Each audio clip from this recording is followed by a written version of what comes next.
Das könnte ein Allradfahrzeug sein, ist es aber nicht. Denn er hat ganz tolle Delta-Felgen drauf, ist auf Basis Mercedes-Benz Sprinter mit Automatikgetriebe und Delta-Felgen, BF Goodrich-Reifen. Er ist ein bisschen schick gemacht worden und davon kommen in Kürze 10 Stück. 10. Und wer sich bei Carbe auskennt, 10 Stück von dem zu kriegen. Aber ich bin mal gespannt, ob sie dann nicht doch gestrichen werden. Das ist irgendwie, weil sie nicht verfügbar sind. Aber ein ganz tolles Fahrzeug. Ich gucke mal gerade auf das Price Tag. Oh je, 108.754 €. Aber das kann man so nicht vergleichen mit ganz normalen Fahrzeugen. Hier ist der Sven Fock. Ja, hallo, moin. Ja, grüß dich Sven. Du sprichst wirklich platt. Vereinzelt mal, ja. Ja, das ist so. Hier und da mal, wenn ich merke, der Kunde, der schnackt platt, dann muckt wieder doch mal. Ja, das ist so, aber nicht mehr viele können platt, oder? Es wird wenig, In der Schule ist noch Lesen gelernt worden, so ein bisschen auf Platt, bei den Jüngeren. Aber ihr habt ja wirklich zu Hause noch Platt gesprochen, ne? Ja, meine Eltern, mein Vater gerade und auch in der Schule haben wir es tatsächlich auch noch gehabt. Wie ist das, wenn so ältere Leute kommen, die so platt können und du sprichst mit dem platt, da fühlen die sich zu Hause? Ist das so eine emotionale Ebene, die du gleich mal aufmachst? Ja, doch, man kommt denen dann schon ein bisschen näher und man muss schon sagen, doch, das ist schon ganz gut. Ich heiße ja auch Sven, also die Svens sind grundsätzlich nett, die ich kenne. Ich kenne nicht so viele. Kann ich nur bejahen. So. Ja, 2020 war stressig, oder? Och ja, aber es muss Spaß machen. Es muss weiterhin Spaß machen, auch wenn es stressig ist, aber ansonsten war es ganz okay. Ich glaube, es war so ein bisschen rauf und runter. Wenn die Leute denken, so die Wohnmobil-Leute haben sich ja eine goldene Nase verdient, im März war ja nicht so. Das heißt, keiner wusste, Läden waren zu, Ausverkauf, keiner durfte mehr rein, harter, ich sag mal, Stopp erstmal. Und dann ging es dann los. Das heißt, das Vermietgeschäft war ja gar nicht mehr planbar. Ja, auch der Verkauf ging peu à peu weiter natürlich. Aber dass man jetzt sagen konnte, das lief wie nach dem März, war dann doch noch nicht so, ne? Der Sven hat gesagt, nimm mich kurz mit rein, aber ja nicht zu lange. Was ist deine Aufgabe hier? Ich bin auch im Verkauf mit tätig. Carbe ist ja neu, ist das gut? Wir sind recht begeistert von dem Produkt, was da geliefert wird, ja. Ist ja nicht ganz billig. Ja, aber was gut ist, soll auch gut bezahlt werden. Ja, ihr habt 2019 angefangen zu bestellen, da warst du mit involviert, was ihr so braucht. Aber ihr habt, glaube ich, alles bestellt, was noch lieferbar war, oder? Ja, man muss ja auch gucken, wo man bleibt, ne? Bei der Menge an Absatz, die wir haben, also sollte man schon sehen, dass man immer ein bisschen was vorrätig hat. So, ihr habt Kunden aus ganz Europa, das ist so das, was mir die Leute erzählt haben. Ist denn so, ich sag mal, eine starke Gewichtung hier auf den Norden bei euch und Dänemark? Ja, wir haben ja aus allen Schichten im Grunde genommen. Die kommen aus dem Ruhrpott, die kommen überall her, also. Das ist schon okay. Das ist ja schon eine weite Reise. Also hier ist im Saarland so 7 Stunden. Aber es lohnt sich? Was sagen die Leute? Ja, erstmal uns kennenzulernen lohnt sich ja. Den Betrieb kennenzulernen, uns als Mensch kennenzulernen. Jo. Was krass ist, ihr habt die Halle beheizt. Es ist relativ warm hier drin. Mhm. Das ist ein Vorteil, oder? Im Winter. Ja, wir können uns auch nach draußen stellen. Also da sind wir sehr flexibel. Sehr schön. Ja, vielen Dank, Sven. Gerne. Fock. Gibt es irgendeinen Zusammenhang? Ich nehme an, du leidest schon seit der Schulzeit runter, dass du Fock heißt? Nein, im Gegenteil. Gar nicht. Muss man mit leben. Okay. Danke, Sven. Gerne. 4. Januar 2021. Sven, ein wichtiger Mann, oder? Absolut. Und die Gorch Fock ist ja genauso wichtig für die Marine, so ist Sven für uns wichtig. Boah, wenn das deine Frau hört. Also, ich guck mal. Das ging, was hast du gesagt? Das ging ja runter wie Öl. Ja gut, das sagt er nicht so oft, muss ich dazu sagen. So, ich zeig's mal gerade. Also, wir haben ein Automatikfahrzeug hier, was ich sag mal steht, und Mercedes-Benz war quasi ein Gamechanger, wie man so schön sagt. Hat das Spiel so ein bisschen verändert auf dem Markt. Vorher eigentlich nur Fiat Ducato, ein bisschen, ich sag mal, ein kleines bisschen Renault, habe ich meistens nur gesehen bei irgendwelchen Ahorn und so weiter und so fort. Aber ich sag mal, Mercedes-Benz hat sich ein bisschen schwer getan am Anfang mit Wohnmobilen. Jetzt geht's. Ja, wobei Mercedes ist ja schon immer mal wieder in unserer Branche vertreten gewesen und jetzt tatsächlich mit dem neuen Facelift, mit dem neuen Interieur ein absoluter Meilenstein im gesamten Branchenarsenal, ja. Ja, jetzt ist ja so, wenn man das als reines Nutzfahrzeug sieht, man kann es ja bestellen, so um die 50.000, da kommt dann nackt daher mit allem drum und dran. Und man sieht, wenn sie später ausgestattet werden, quasi als Luxusfahrzeuge, mit denen ich dann auch reisen kann. Jetzt bin ich ja hier bei einer Länge, bei dem Fahrzeug hier, das passt jetzt nicht mehr so direkt auf den IKEA-Parkplatz, oder? Das heißt, das würde jetzt leicht hinten überstehen. Genau, also wir haben hier ein Fahrzeug mit 7 Metern Länge, dafür aber auch Längsbetten im Schlafbereich, was auch schon im Kastenwagenbereich einzigartig ist und halt voll winterfest bis minus 50 Grad. Ja, die Besonderheit, wir haben in den letzten Videos in den Teasern haben wir schon mal darauf hingewiesen, um euch ein bisschen die Nase lang zu machen, das Fahrzeug hat Fußbodenheizung und ALDE, eine ALDE Warmwasserheizung in einem Kastenwagen. Das habe ich noch nie gehört. Genau, und das Ganze serienmäßig. So, Hochdach, das ist wahrscheinlich L10, H10. Die genaue Typenbezeichnung weiß ich nicht, aber genau, das ist genau. Ist das Höchste, was geht, oder? Genau, ja. Ist der krass, guck mal hier. Das ist so geil bei Kaabe. Die bauen hier einfach quer ein. Ja, aber nee, siehst du selten. Siehst du ganz oft bei den Wohnwagen bei Kaabe, ja, wo du dann guckst, wie toll die Fenster sind. Aber auf die Idee, die quer einzubauen, ist noch nie einer gekommen. Kaabe macht's. Genau, einfach machen. Ne? Und es passt halt auch ideal ins Design rein und in der Funktion ist es nicht eingeschränkt. So, hier ist nämlich die Toilette. Und hier drunter haben wir dann die Kassettentoilette mit drin. Da passt sie dann noch rein. Machen wir bitte auf. Und was halt echt eine Besonderheit ist, ihr habt hier, wo normalerweise der Auslass ist von der Truma, Kombi, irgendwas. Und ja, hier ist jetzt ALDE drin. Genau. Also serienmäßig ALDE und man erwartet es nicht im Kastenwagen. Und tatsächlich auf dem Markt der einzige Kastenwagen, der echt winterfest ist. Der hat aber keinen Doppelboden. Der hat den entsprechenden Doppelboden für die ALDE. Ja. War Spaß, natürlich hat er einen. So ist es mit drin. Das heißt, der hat winterfest minus 50 plus 50 Grad? Ja, korrekt. Genau. Wie cool. Hier außen sieht man auch die Verarbeitung, wie das Ganze gemacht ist. Ja, Kastenwagen ist nochmal eine ganz andere Herausforderung als ein vollintegrierter oder teilintegrierter, wo ich ja die Seitenwände selber baue. Hier bin ich ja darauf angewiesen, ich kann ja nur das reinbauen, nach außen erweitern geht ja schlecht. Genau, also wir arbeiten bei einem Kastenwagen von außen nach innen und beim Teil- und vollintegrierten halt von innen nach außen. Das heißt, wir haben natürlich im Innenraum dann entsprechend die Herausforderungen, aber trotzdem perfekt gelöst. So, kurz mal gucken. Überall können Kältebrücken entstehen. Das fängt an beim Stromeingang. Mach mal auf bitte. Auch da muss alles nachgearbeitet werden. Darf nirgendwo eine Kältebrücke sein.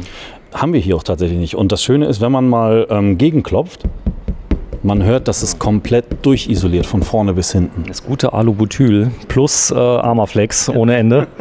Also die Ausbauer, das heißt, also wenn ich selbst Ausbauer bin, hier kann ich mir noch was abgucken.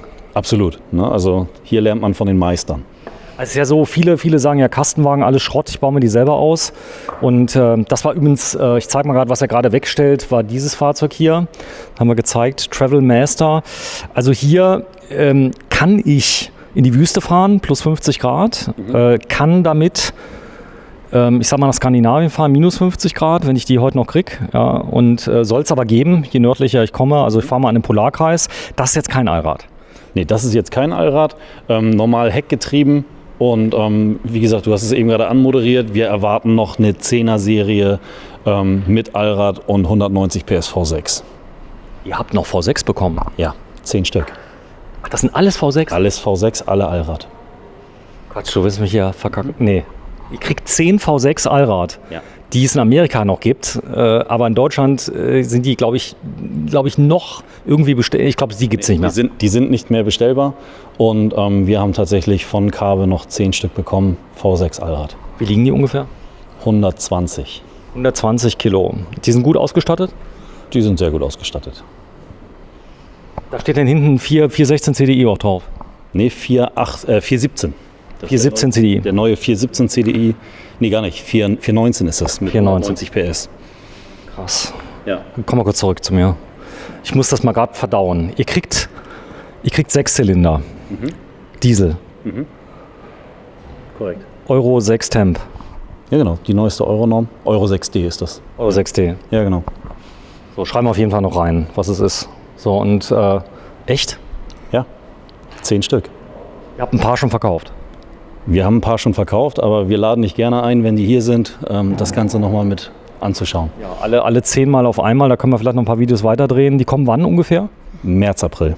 März, April. Das heißt, also die werden auch nicht wieder wegstorniert, sodass, also ich kenne das bei den E-Bike-Herstellern, da kannst du bestellen, was du willst und dann wird storniert. Nee, bei uns ist es tatsächlich so, dass wir auch die Fahrzeuge, die wir bestellt haben, bekommen. Gut. Krass, weil das Thema ist, also wer sich ein bisschen auskennt, Sprinter V6 gibt es nicht mehr, ist der Norm irgendwie praktisch hingefallen, weil es gab ja noch ein ganz tolles Fahrzeug auf Mercedes-Benz-Basis, etwas stärker, was jetzt den Sprinter ersetzt hat. Du kennst den Vorgänger, der wurde 2013, glaube ich, komplett eingestellt, weil der Motor nicht mehr Euro 6 fähig war. Und das Vario, kennst du noch? Mercedes-Benz Vario. Ja, genau. Das ist weg.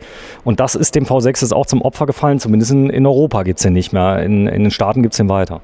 Ja, es ist ja generell, dass in den ausländischen Ländern ganz andere Euronormen gelten und entsprechend noch verfügbar sind.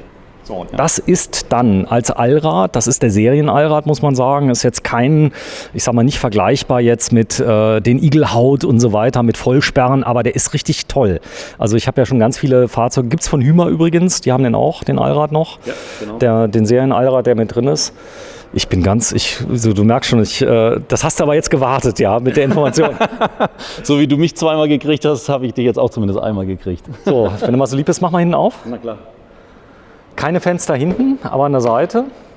So Isolierung, da komme ich ja nochmal, wenn du mal kurz drauf klopfst, mach mal bitte, aber ohne Beulen. Na, also. Nochmal. Oh, da klappert es ein bisschen hier. Ja, aber hier ist wahrscheinlich ein Kunststoffteil hinter. Ja, das kann sein. Also da ist also mehrfach isoliert und zwar nach der Norm, wie das auch die Profis machen, die das selber machen und dann alle Handbücher der Welt gelesen haben, um Wärmebrücken zu vermeiden. Das ist nämlich ganz wichtig. Und Klappern, Riesenthema. Hier klappert gar nichts, oder? In der Regel nicht, nein. Und wenn, dann ist es durch 1, 2 Einstellungsgeschichten wieder minimiert bzw. weg. So, Thema Möbelbau. Du kennst das Auto gut? Frag mal so ganz vorsichtig. Ich habe das schon 1, 2 Mal mir angeguckt. Das heißt, der Möbelbau, wie ist der realisiert? Hängen die oben an Trägern dran? Weißt du das? Die sind oben verschraubt und alles in Eigenmanier, also sprich in der eigenen Tischlerei von Kabe angefertigt. Und verzapft nochmal zusätzlich, genau. Also mehrfach. Also es klappert wenig oder so gut wie gar nichts. So gut wie gar nicht, genau. Das ist korrekt. Und hier sieht man dann ganz schön, das ist, glaube ich, das, was alles unterscheidet, ist diese 20 Zentimeter oder 15 Zentimeter, die da sind. Genau, das ist der Doppelboden, wo halt die entsprechenden Aldeleitungen, Radiatoren und Co. verlegt werden und halt auch die Isolierung dann durchläuft. Ja. Boah, ich bin total geflasht. Also echt, ihr kriegt ein das ist ein V6, oder? V6 ist das. Ein V6, 190 PS, Automatik, nehme ich an. Ja, korrekt, 10 Mal. Ja, davon sind ja nicht mehr 10 da. Davon sind keine 10 mehr da, genau. Also ein bisschen beeilen. Ich glaube, aktuell sind noch 6 oder 7 davon verfügbar. So, mach mal auf, das Gas. Ja. So, auch die kann ich rausziehen. Genau. Ja. Endlich mal einer, der es kapiert hat. Kostet 5 Euro mehr und dafür kannst du es rausziehen. Ja. Aber es ist so wirklich, der Teufel liegt im Detail. Und das ist allein das Rausziehen. Man sollte das Fahrzeug schon wegen dem Rausziehen kaufen. Weil wie sich Leute abmühen, die schwere 11 Kilo Flasche und dann gibt es dann so einen Hinweis, nehmen Sie doch Aluflaschen. Ist toll in Spanien. Herrlich. Ne? Nee, also es ist extrem rückenschonend und kann einfach nur empfohlen werden. Wenn es auch nachgerüstet werden kann bei anderen Herstellern, gerne machen. Das ist ein tolles System. Das könnt ihr in der Werkstatt, also wer das sieht, ihr könnt sowas auch bei anderen Autos nachrüsten. Genau, korrekt. Also gerne ansprechen. Wir prüfen das nach, mit welchem System wir es können und dann versuchen wir es zu realisieren. So, da sind auch ein automatisches Umschaltsystem oder ist das der Crash-Sensor, was drin ist? Wir haben oben den Crash-Sensor von Truma als Mono- bzw. Dual-Control verfügbar. Und was wir hier sozusagen an der Seite sehen, das ist der Gasleck-Indikator. Das heißt, sollten wir mal eine Undichtigkeit haben, dann wird mir das hier direkt angezeigt. Wie funktioniert das? Ne, da sind bestimmte Stoffe drin, die entsprechend auf die Gase... Also die riechen das? Genau, also hier ist die mechanische Nase drin und die zeigt es mir dann entsprechend farblich an. Ah, okay, das heißt, da ist so eine Art Stoff drin, der sich verfärbt, wenn er mit Gas in Berührung kommt. Genau. Ist ja blöd, wenn ich mal die Gasflasche auflasse versehentlich. Gut, das soll man ja nicht machen. Ja, in der Regel passiert es auch nicht. Ne? Also die Systeme sind halt so abgesperrt, dass es eigentlich nicht passieren kann, sollte aber dennoch irgendwoher eine Undichtigkeit entstehen, wird es mir hier angezeigt. Sag mal, wenn du mal gerade hier so ein ganz kleines bisschen anhebst, hier da, kannst du das mal machen? Die Verkleidung? Also? Geht nicht, oder? Nee, die ist schon fest dran, ne? Ah, das ist cool. Ja. Also es ist schon... Ich würde dich mal bitten, dass du mal gerade, Jan, mal die Tür ist zu, wenn du wunderbar. Ja. Mach mal die linke Tür, hau die mal zu. Das ist ja ein... Oh, nochmal. So.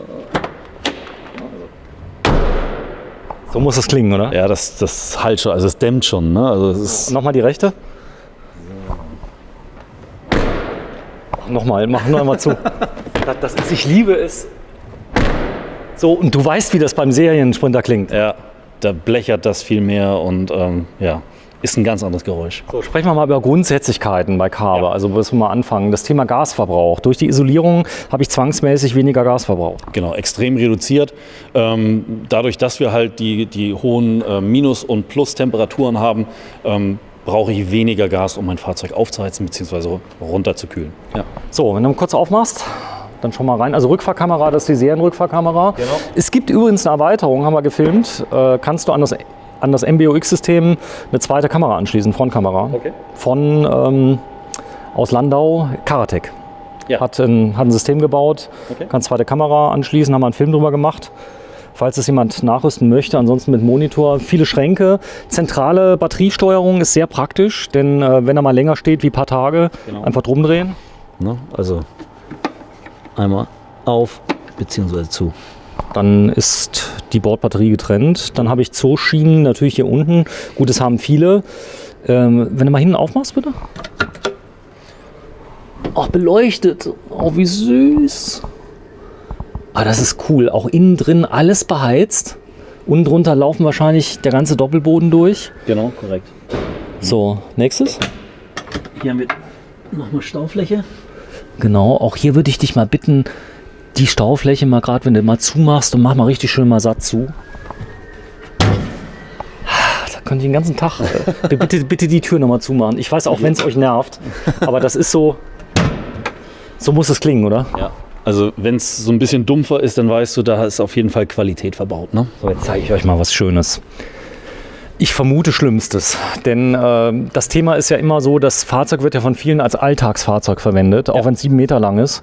Und auch hier kann ich einfach hochklappen und kann dann hier Fahrräder reinladen. Wenn du mir das mal zeigst, wenn du schon mal geübt hast. Genau, also ich müsste es dann von der anderen Seite bedienen, weil die linke Seite ist elektrisch und die rechte ist manuell. Ja, mach mal. Du gehst mal rein, ich bleib mal hier. Jan? Na, Jan ist weg. Die linke Seite ist elektrisch. Die hier ist manuell, das heißt, wir drücken hier den Knopf rein Ja. und wir können das einfach hoch machen. Also er hat gesagt, die Seite ist manuell, hoch und das hält auch so. Das hält so. Das bleibt Auch während der Fahrt. Wir haben hier einen richtig starken Dämpfer drin, man kann ihn hier so ein bisschen sehen. Wir haben die Trittstufe, die wir versenken können. Oh, nochmal, das war so schnell. Die kannst du einfach wegklappen. Genau. Okay, verstanden. So, und jetzt linke Seite muss wahrscheinlich das Polster wegmachen. Genau. Ich bin schlau, gell? Und dann haben wir hier, Ist das krank? genau. Und das fährt dann beidseitig hoch. Auffällig ist, dass es extrem leise ist. Es dauert zwar einen kleinen Ticken länger, aber dafür ist es halt sehr, sehr leise. Ich zeige das mal gerade. Es fährt also beidseitig weg. Dann geht es hier hoch. Also sehr leise hat er so einen Vorteil, wenn es leise ist? Ist schöner. Wenn ich ein bisschen geräuschempfindlicher bin, und, dann ist das tatsächlich weniger problematisch. Jetzt habe ich hier sozusagen so eine kleine Lounge-Funktion. Ich könnte hier theoretisch auch sitzen, wenn ich Mach wollte. mal. Ne? Also wenn wir jetzt... Ah, die werden einfach eingeklappt. Ja, genau. Also Mach mal alle rein. relativ einfach. Ach, da habe ich eine Hecksitzgruppe. Das heißt, wenn ich jetzt alleine schlafe, kann ich das als Lounge benutzen? Genau. Ich könnte hier theoretisch mich hinsetzen, je nachdem. Ich kann ihn ja auch in verschiedenen Positionen stehen lassen. Und dann könnte ich mich hier theoretisch auch noch mal ein bisschen mit hinlümmeln. Gut, jetzt bist du ja ein bisschen groß für Lounge. Dein Kopf. Aber es würde theoretisch funktionieren. Ich habe verstanden, was du mir sagen willst. Aber der Vorteil ist jetzt kann ich durchladen, Fahrräder. Das heißt also, viele verkaufen ja das Heck so als Durchladefunktion und sagen, geht. Aber wenn du erstmal 20 Minuten brauchst und gar keinen Bock hast, das zu machen, dann, ich meine mal so, Sachen, die du nicht gerne machst, machst du einfach nicht, ja. Genau. Und hier aber Fahrräder rein und rausladen ist ja gar kein Thema. Unproblematisch. Ja. Das hat mir der Peter nicht gezeigt auf der Messe, glaube ich. Das war so, aber es war auch wenig Zeit, muss man sagen. Also genau, fahr nochmal runter. Ich bin... Also dann wieder... Einfach hochklappen. Das ist übrigens auch eine Eigenkonstruktion von Kabel. Das ist eine Eigenkonstruktion, hat er gesagt.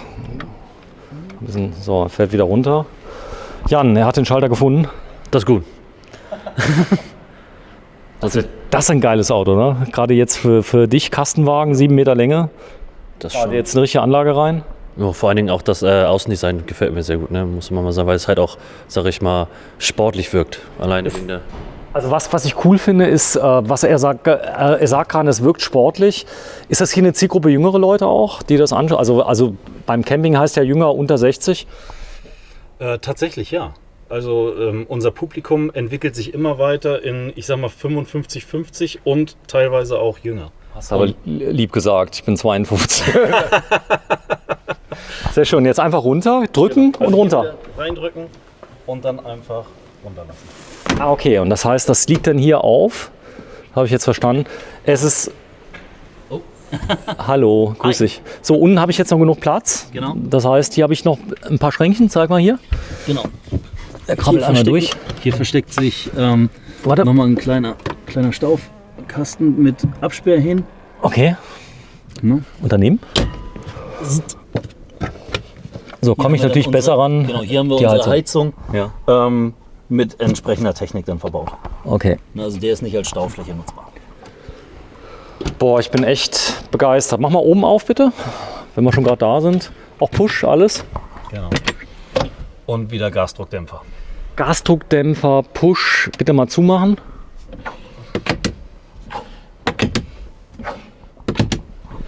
Das Geniale ist, da ist jetzt nichts drin und das halt trotzdem nicht. Also normalerweise hast du ja immer so dieses satte Raumgefühl, das ist hier genauso wie bei den anderen Kabel. Ja.